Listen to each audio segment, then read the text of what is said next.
Hi, I'm Paul J, and welcome to theAnalysis.news. And please don't forget the donate button at the top of the webpage.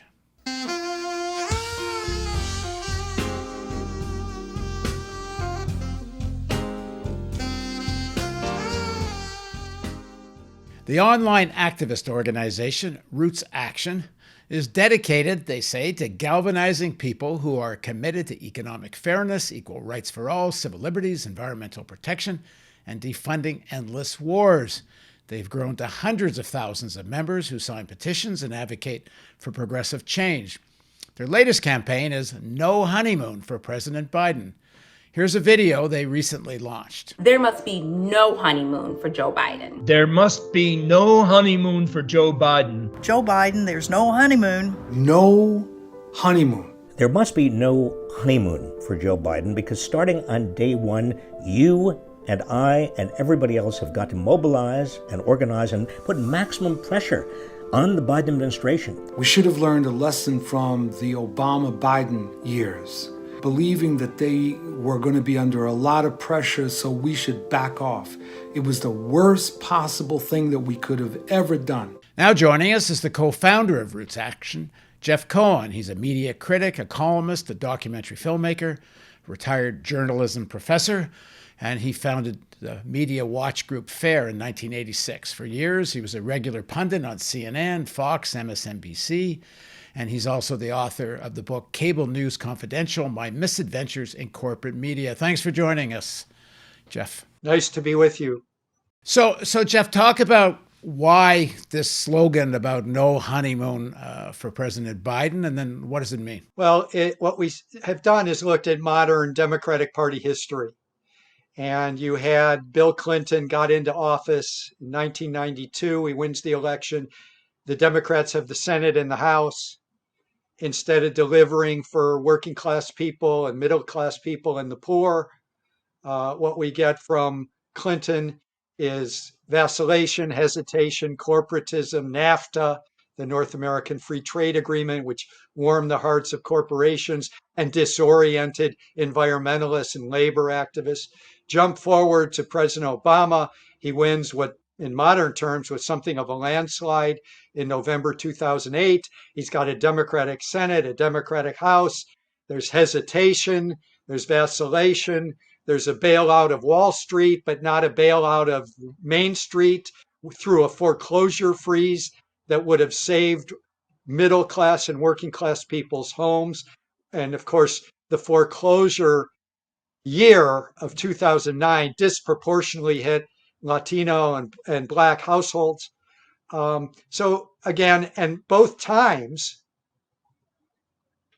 the Democrats, 2 years after taking the White House and the Senate and the House, lose the Senate and the House.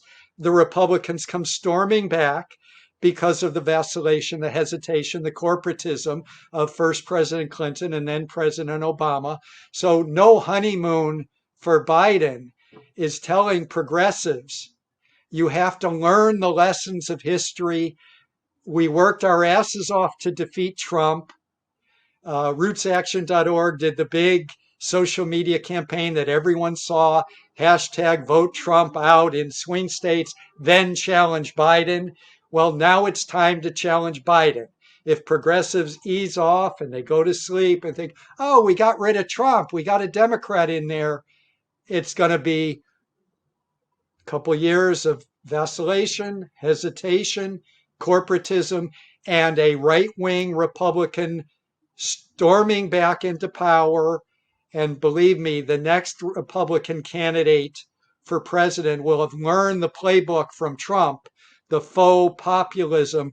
There will be a new threat, slicker, smarter than Trump, unless and that will only happen if the Democrats do not deliver big changes for poor working class and middle class people. So what do you make of it so far, the Biden administration, in terms of appointments, announcements? It's kind of a mixed bag. What's your take? It's a mixed bag, but it would have been worse if not for us and other activist groups. We know that. I mean, we worked RootsAction and Code Pink and World Beyond War. We raised hell about Michelle Flournoy All the reports said she was going to be the Secretary of Defense. Some good reporting was done at the New York Times and elsewhere. And Biden skipped over Flournoy. A bunch of environmental groups were yelling when it looked like Biden was going to nominate Ernest Moniz again as the Secretary of Energy. He played that role for Obama. He's tied to the nuclear power industry, to oil, gas. And thankfully, Team Biden moved around Moniz, and they chose instead as the Secretary of Energy Jennifer Granholm, the former governor of Michigan, who was pressed in 2016 during Standing Rock.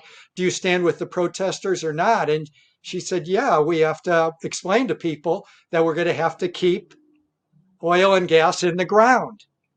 So because of the activism, the Biden team is not quite as bad as it would be.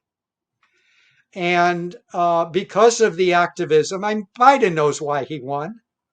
It wasn't because they spent tens of millions of dollars trying to persuade moderate Republicans. And of course, after Reagan, Bush, Gingrich, Bush, Trump, I don't know if there are 28 moderate Republicans left in the world, but tens of millions of dollars were spent on those ads. But I think Biden is smart enough to know that it was because of progressive energy and activism, people of color activism and energy, youth activism and energy is the reason they won Georgia, the reason they won Arizona, the reason they won Wisconsin. RootsAction.org, we were big in Arizona and Wisconsin and all the other progressive groups. So, because of our energy, there are more executive orders. We could go through one by one. There's less there than meets the eye on some of these executive orders we could itemize. But there's no doubt that it's because of the progressive upsurge that the Biden administration is doing more than they would have done. And our goal at No Honeymoon for Biden, and people can go to nohoneymoon.org or hashtag No Honeymoon, there's no doubt in our mind that we are trying to save Biden from himself. Your group I'm familiar with, and you are one of the, I have to say, few groups that is also concerned with foreign policy, war and peace issues. A lot of the progressive side is so focused on domestic issues, they barely pay attention unless a war is actually breaking out somewhere. So where do you rate Biden's foreign policy appointments, the kind of messaging that's coming out? Where do you think? Is it another Obama administration, as many as these appointments are, or is there possibilities for something more than that? Well, on the economic and environmental side, clearly, and it's largely popular pressure from below, Team Biden's better than Team Obama. There's no doubt about that. On foreign policy, it's problematic. We had some victories. Flournoy's not there as Secretary of Defense. There was a lot of screaming. Code Pink deserves credit over Mike Morrell, an apologist for torture, who was going to be the head of the CIA. And instead, Team Biden chose this diplomat, William Burns. That's a win. But frankly, the Secretary of State is Tony Blinken. He's been the foreign policy advisor for Biden. He was involved in the Iraq invasion, involved in the Libya meddling. He's problematic. They're talking about, they've nominated Victoria Nuland to be under. We know about her very damaging role. She was Cheney's deputy national security advisor 2003 to 2005. Then she joins the Obama administration, and she's got, she's involved in the shenanigans in Ukraine, where the U.S., and we know this from the fuck the EU phone call that was hacked, where Victoria Nuland and the U.S. ambassador are deciding who should be running Ukraine. So there's some problematic people. How do you explain her appointment? She is like such a flag for going back to the most hawkish kind of policy.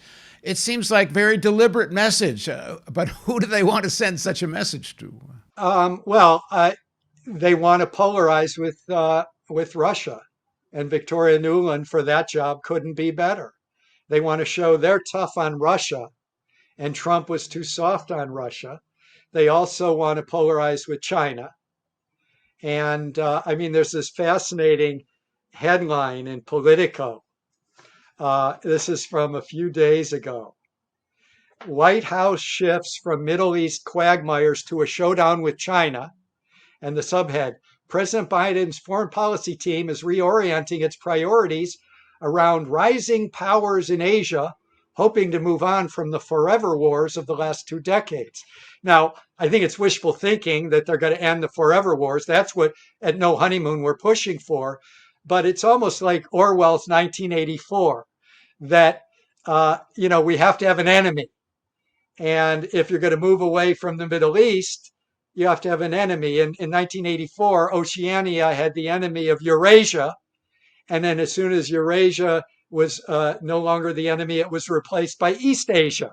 But there had to be a foreign enemy for the public to loathe, fear, and hate. And so this Politico headline is brilliant. But yeah, why would they choose Victoria Nuland? I think they want to polarize. It's great for the military-industrial complex to always have an enemy. I also think is it sort of a payback to the neocons that supported Biden and opposed Trump? Could be. It could be. I mean, there were a lot of neocon never-Trumpers. I don't think they delivered any votes. This is what I was saying earlier, that you had all of these ads aimed at Republicans. We know from exit polls how heavily Republicans stuck with Trump. There was a little attrition in some of the suburbs, but what really beat Trump was grassroots activism, people of color activism, getting the vote out, young people holding their nose, even though they were Bernie fanatics and voting for Biden. So, but yeah, it could well be that. I mean, I've often wondered what's in Biden's head, and not only Biden, some of the smarter, younger people around Biden. They know that the left is seething over some of these appointments, and yet they feel the need to do them.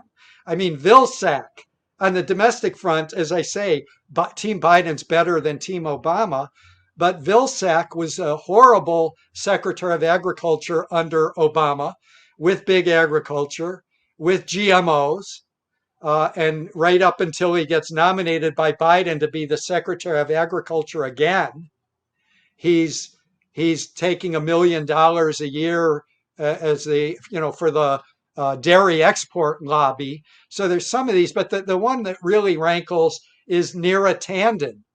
Neera Tanden's the head of Center for American Progress. She raised tens of millions of dollars from wealthy individuals linked to big tech, Wall Street. She's a big corporate fundraiser. They raised money from United Arab Emirates. That's what Neera Tanden is at this corporate liberal think tank, Center for American Progress. But online, she's known as the biggest Bernie basher. And she, with all her Twitter wars with people that are in the Bernie Sanders movement. And they made her director of Office of Management and Budget, which has a huge role in regulatory processes where we'd be pushing on her to regulate, certainly better than the Obama team did, to regulate big tech, regulate Wall Street. She'd be in that role. And so that's another one that rankles. Let's go back to foreign policy, because there's two things that Biden promised that are, to me, glimmers of hope that this administration will be, on one score, at least as good as Obama, and on another score, maybe a little better. And that's, first of all, going back to the Iran agreement, if they really do, and two, Yemen. Biden pledged to withdraw support for the Saudi war in Yemen. Where are we at on that? What's it looking like on both of those? Well, at No Honeymoon, at RootsAction, we're trying to get Congress, progressive members of Congress, to reintroduce the War Powers Resolution, which already passed. And then in 2019, Trump vetoed it out of an allegiance to Saudi Arabia, even greater than the Democratic Party allegiance to Saudi Arabia. So we know that this thing can pass. And Biden, as you say, has pledged to sign it. It would be historic if the U.S. could end support for a military aggression.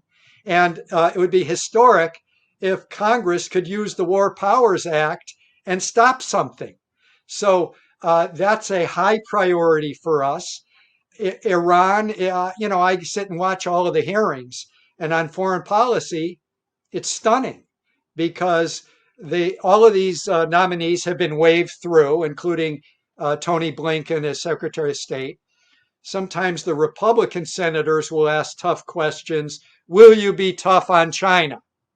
Will you be tough enough on Iran? That's what passes for a hearing on foreign policy. The Democrats have no criticism to make, and the Republicans are often critical, aside from Rand Paul, who was great in he's a nut, but he was great in interrogating Tony Blinken. When are you going to end these stupid wars?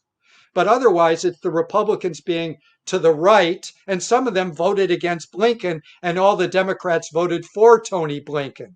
Blinken is the guy, we should remember, that Joe Biden, probably more than any other Democrat, played a key role in ushering in the Iraq invasion in 2003. And Biden was the head of the Senate Foreign Relations Committee, and Tony Blinken was the staff director of that committee. And they had hearings in the summer of 2002 that were sham hearings. They refused to put UN weapons inspector former that would say they are not a weapons of mass destruction threat. There were peace groups lobbying them, put on a full hearing. Let's have a real debate before our country invades Iraq. And Tony Blinken, as the foreign policy aide to Biden, was responsible for those sham hearings. So you're right that, and you raised something important. A lot of progressive groups don't talk about foreign policy. Bernie Sanders didn't talk about foreign policy till RootsAction and other groups were lobbying him in 2016, 2015. You got to talk about foreign policy. When Sanders and Biden created those working groups, there actually wasn't a working group on foreign policy. Exactly. And that's a problem. But I mean, a lot of the progressive groups never talk about foreign policy. We do. Code Pink does. World Beyond War does. And we try to get some of the other groups to partner with us. Sometimes they'll do it, but we have to take the lead. And the insanity there is the Bernie Sanders agenda or any progressive Democratic agenda cannot go through unless you, one, tax the rich, and two, slash the military budget. There's just not enough money otherwise. So, talking about foreign policy means you're talking about the other 96% of humanity on the planet that are not U.S. citizens. But it also means, if you talk about foreign policy, the endless wars, the 800 bases in so many countries around the world, if you can cut that down, there would be a way to pay for all of the things we want, like canceling student debt, COVID relief, all the economic expansion we need, the Green New Deal. These are costly, Medicare for all. These are costly things, and most of our discretionary budget goes to the military and even progressive groups. And Bernie's gotten better over the years.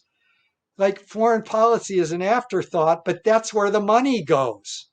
And the good news is that Bernie in the Senate and Mark Pocan and others in the House, I think Barbara Lee and AOC were there, they had this bill to cut 10% of the military budget and devote that 10%, that's about $74 billion, devote that to health, education, housing in working class communities. In other words, it was a pure social justice bill. How could you be against that? Well, in the Senate, half of the Democrats voted for it, and half of the Democrats voted with all the Republicans to protect Trump's military budget. This was last year. In the House and in the Senate, I should say, Schumer and Durbin, the leadership was with Bernie. They wanted 10% of the military budget cut. In the House, Pelosi, Hoyer, and Clyburn, the House leadership, They were against the progressive resolution to take 10% of the military budget and invest it in the U.S. working class. Hang on. I hadn't followed that. Schumer supported Sanders' position. Boy, he's really afraid of getting primaried by AOC. Yes. Yeah. Well, I keep hearing primaried by AOC. Something's gotten into Schumer because the distance between Schumer and Sanders has shrunk. And Schumer is much more progressive than Pelosi today and has been for at least a year, which is a high jump over a low hurdle. But yeah, in the House leadership was against it. And most House Democrats voted with all of the House Republicans to preserve Trump's budget without cutting a dollar. That's coming up again. That's going to be a major fight for no honeymoon, for RootsAction.org. We hope to get progressive groups that don't normally do foreign policy to talk about cutting the military budget. If you don't do that, you can't pay for a lot of this stuff. Obviously, we need a Wall Street transaction tax. That would pay for canceling all student debt over a period of 10 years of a transaction tax. We need a wealth tax. We need to raise the capital gains tax. We need to take back all of these tax cuts to the rich. But we still need to cut the military budget because that's huge. I mean, if you throw in nukes and the Department of Energy's nukes and vets, it's over $1 trillion every year. Now we're in a kind of a weird moment where Wall Street has decided that they actually don't care how big the deficit gets. I was listening on Bloomberg the other day. Somebody from a bank is saying 1.9 trillion that Biden's proposing is actually too small. It should be about double that, 3-4 trillion. We're at a kind of an odd moment. It's like Wall Street are born again modern monetary theorists. I mean, they're only going to be that for a while. The austerity hawks will return someday. But right now, it's not even about whether there's money or not money, because they don't seem to have any compunction of just creating trillions of more dollars. So it's a unique moment that Biden's in. You have a recognition, at least in words, of the existential threat of climate crisis. You've got the pandemic, which has pushed sections of the working class into poverty that never thought they would be there.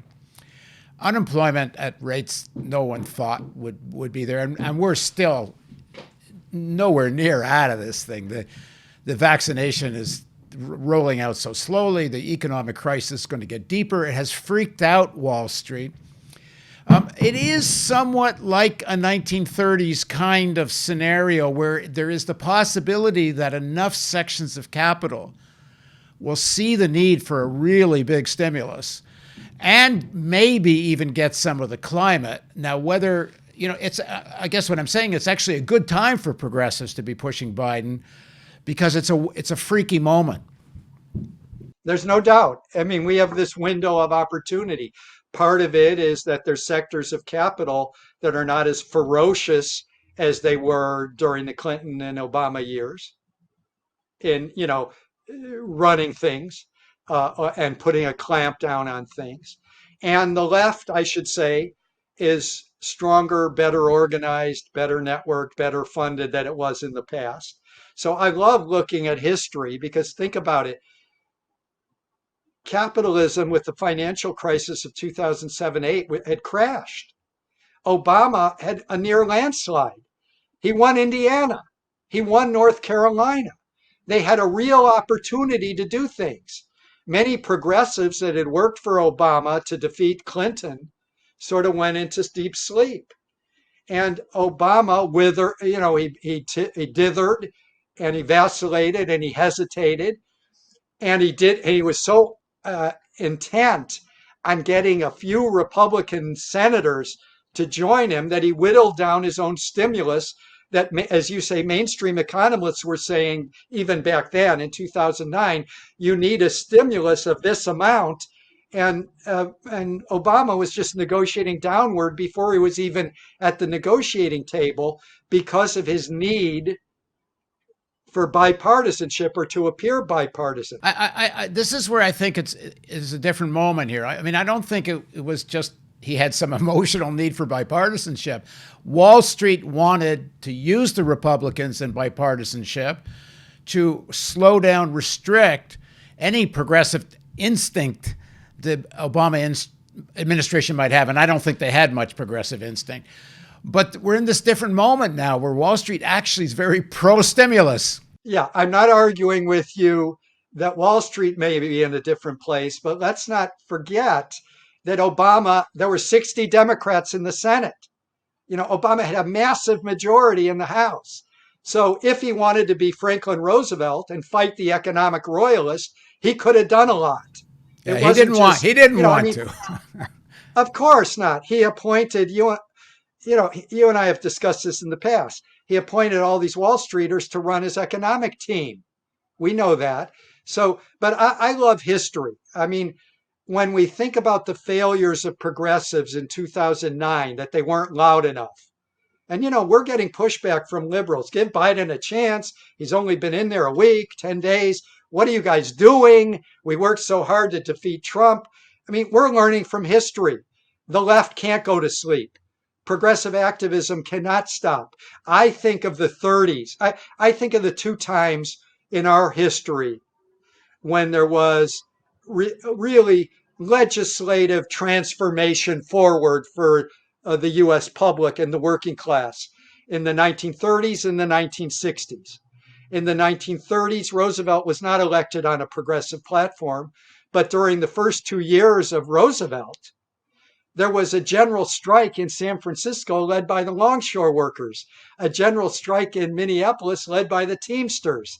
By the end of his first term, Roosevelt's workers are seizing factories. Sit-down strike doesn't really capture the militancy that socialists and labor movements were in the streets raising hell, and that certainly propelled the New Deal from below. And you could jump forward to the 1960s, which was the other period of real step forward for the public. Civil Rights Bill, Voting Rights Act, Great Society, War on Poverty. And I think back at how the Kennedys tried to manage Martin Luther King, and SNCC, and Southern Christian Leadership Conference. And it was always, you're going too fast. You got to give us more time. And we know from the surveillance the FBI did of King that hell no, we're not going to put off the March on Washington. They had an attitude that we're organizing from below. We're not going to make strategy with you guys in the White House. The workers in the 30s didn't do that. But the problem we have in Washington today is you have a lot of leaders of the labor movement, leaders of the big environmental groups, leaders of the civil rights groups. Their leadership sort of is a revolving door inside the Democratic Party and then out again. And these left of center pressure groups are very different than right-wing pressure groups. They seem to be happy if they can get a meeting at the White House. I used to meet with labor leaders. I got to know a few of them. They would be so excited to have tea with a staff member in the White House. They'd come back all tickled. Yeah. I mean, right. And that's where some of the Beltway left is. Now at RootsAction and nohoneymoon.org, we don't give a damn. No one's going to hire me or Norman Solomon in the White House. We don't want access. We want action. So we see ourselves as trying to do what the working class and socialist movements in the 30s did, what the civil rights movements in the 60s did. They didn't make peace with the White House. They pushed the White House. And that's the mentality we're trying to instill in progressive activism. We're in a real critical moment now. I think the whole Biden administration, whether they're going to really accomplish anything, is going to be settled in this next few weeks. Personally, I think, number one, the Department of Justice has to charge Trump and others in Congress with sedition and treason. What they did was a criminal offense. It's not just about some impeachment. Number two, they have to govern as if the Republican Party doesn't practically exist. They have to do the filibuster rule has to be changed. They have to use budget reconciliation. I've been saying in some of these interviews I've been doing, if Biden's administration, if Biden himself is not accused by the Republicans of being an autocrats, the way FDR was accused of being an autocrat, then it means Biden's not living up to this moment whatsoever. I'm not that I'm so hopeful he will, but I agree with you with the pressure, maybe. But right now is such a critical moment because I can actually see this impeachment thing in the Senate being another dead end as it was previously. Yeah, I'm not optimistic about the Justice Department going after Republicans, for sedition. But on that second point, I believe that's where the game is. Are they going to deal with are they going to do what Obama did and fish around for a couple of Republicans and water down what the working class needs by half to get a Republican or two vote? Or are you going to use budget reconciliation, which, Bernie's the head of the chair of the Senate Budget Committee? Are you going to use budget reconciliation, which gives you an expedited timeline, and you only need 50 votes? Schumer, to his credit, has been moving in that direction. If you watch as much cable news as me, they're running a video of Schumer in 2009 saying, no, we're going to be working with the Republicans. We're going to forge bipartisan. And today, Schumer's saying something very different. The issue is, will Biden listen to Bernie? Will Biden listen to Schumer? Will Biden listen to the grassroots? And if he does, through budget reconciliation, working class people could get these benefits in their lives such that even Trump voters will say, wow, the Democrats delivered. I mean, there's a reason that Roosevelt was elected and reelected is because they delivered for working class people of all colors. And if Biden can deliver by using budget reconciliation, remember that in 2001 and 3, Bush cut taxes on the rich by using budget reconciliation. It wasn't bipartisanship. In 2017, Trump gives his tax giveaways to the rich through budget reconciliation. On every interview that Bernie gives, and because he's now Chairman Bernie, and he gets on mainstream TV a lot now, he's pointing that out.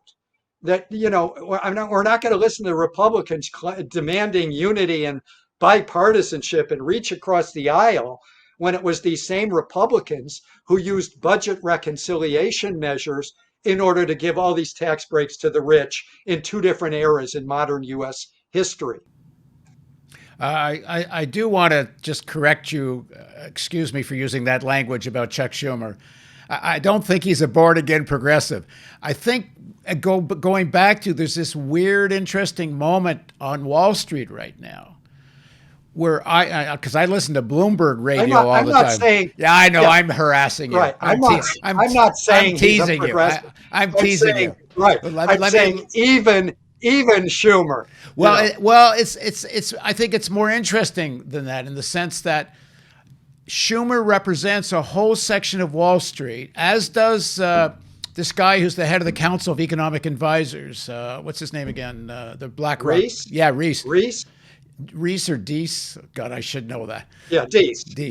Yeah, he's a BlackRock guy, which is the biggest asset management company in the world. They're in the mood for this kind of stimulus now.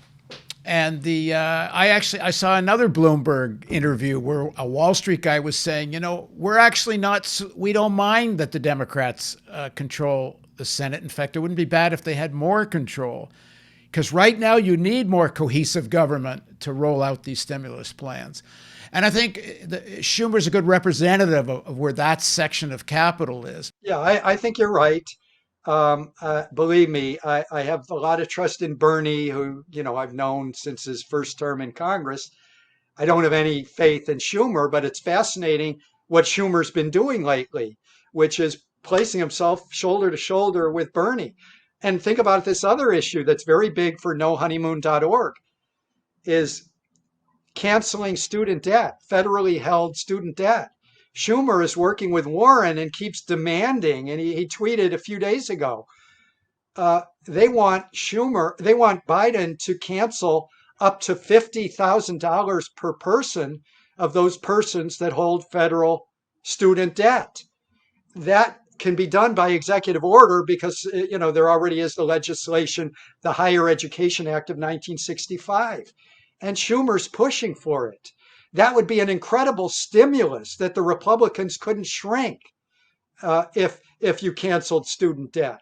So there's some fascinating things happening, but our single message in nohoneymoon.org, hashtag nohoneymoon, RootsAction, is this is the time to put our pedal to the metal. This is not the time to ease off. Oh, he's only had 2 weeks. No, that's the wrong approach. We know from history that stimulus that Obama did was too small. Economists said it was too small. The economy didn't jump back to the way it would have if there was a real full stimulus, and Democrats got punished for it in the 2010 election. Either Biden will deliver, and as you say, the next few weeks are the most important. Either Biden will deliver, and there will be, you deliver something in a few weeks, over the next months or year, people will feel what you've done.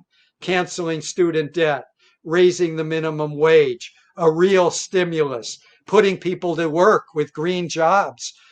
If you do these things in the first term, the Democrats will gain in 2022 instead of what's happened with the last 2 Democratic presidents who vacillated, hesitated, and corporatized, which is the right wing came storming back. I think as this stimulus package gets more detail and we know more about it, the big fight's going to be, is it really going to create some ongoing support for working families, not just one-time payments? Because, as I say, the financial sector, to a large extent, is all for a big stimulus. So the size of it is less in dispute. But the devil's going to be in the detail, because what the Republicans, I think, are really afraid of when it comes to the stimulus, because it's not the size, it's not the deficit. Nobody cares right now about the deficit. There's zero fear of inflation. What the Republicans are concerned about is they don't want workers to get used to weekly checks, especially if those weekly checks are for more money than they were getting when they were working. It's about the disciplining of the working class. And no doubt. And I mean, at No Honeymoon, we're going to be pushing this proposal from Ilhan Omar. It's already got 50 co-sponsors in the House for checks every month until the pandemic's over. And believe me, with the variants, this pandemic is not over and will not be over soon.